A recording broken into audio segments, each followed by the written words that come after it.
I don't ever slow up, no I don't take shit. I got no love for the fakeness. If you wanna play tough and wanna hate this, I'll always show up.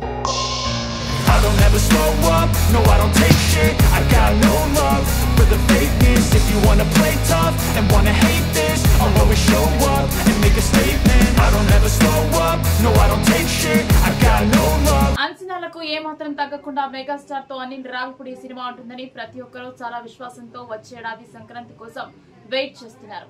Megastar Chiranjeevi ప్రస్తుతం విశ్వంభర సినిమాను పూర్తి చేసి పనిలో ఉన్నారు.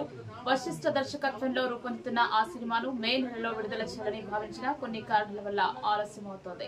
ఇటీవల చిరంజీవి ఒక కార్యక్రమంలో పాల్గొన్న సమయంలో మాట్లాడుతూ అనిల్ రావిపూడి దర్శకత్వంలో చేయబోతున్న సినిమా కోసం ఆసక్తిగా ఎదురు చూస్తున్నట్లు చెప్పుకొచ్చాడు. అంతేకాకుండా ఈ సమ్మర్ లోనే సినిమా ప్రారంభం అవుతుంది అంటూ ఆయన హింట్ ఇచ్చారు. 2026 సంక్రాంతికి ప్రేక్షకుల ముందుకు వచ్చే విధంగా దర్శకుడు అనిల్ రావిపూడి ఈ సినిమాను పూర్తి చేసే అవకాశాలున్నాయి.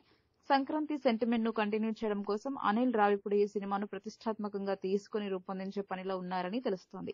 పూర్తి స్థాయి వినోదాత్మకంగా సినిమాను రూపొందించేందుకు స్క్రిప్ట్ రెడీ అవుతుంది. కథ చెబుతున్నంతసేపు నవ్వుతూనే ఉన్నాను అంటూ చిరంజీవి చెప్పుకొచ్చారు. సినిమా కథను రెడీ చేసుకోవడం కోసం ఎప్పుడు వైజాగ్ వెళ్లే అనిల్ రావిపూడి ప్రస్తుతం అక్కడే సెకండ్ హాఫ్ స్క్రిప్ట్ వర్క్ చేస్తున్నట్లు టాక్ వినిపిస్తుంది. ఇటీవలే సినిమా ఫస్ట్ హాఫ్ ను లాక్ చేశారని సెకండ్ లో ఫ్లాష్ బ్యాక్ ఎపిసోడ్స్ ను ప్లాన్ చేస్తున్నారు. ఆ ఎపిసోడ్స్ పూర్తి స్థాయి వినోదాత్మకంగా ఉంటాయని సమాచారం అందుతుంది. అంతేకాకుండా సెకండ్ హాఫ్ లో ఒక పవర్ఫుల్ యాక్షన్ సీక్వెల్ ఉంటుందని, సినిమా మొత్తానికి ఆ ఒక్కటే యాక్షన్ సీన్ అని తెలుస్తుంది.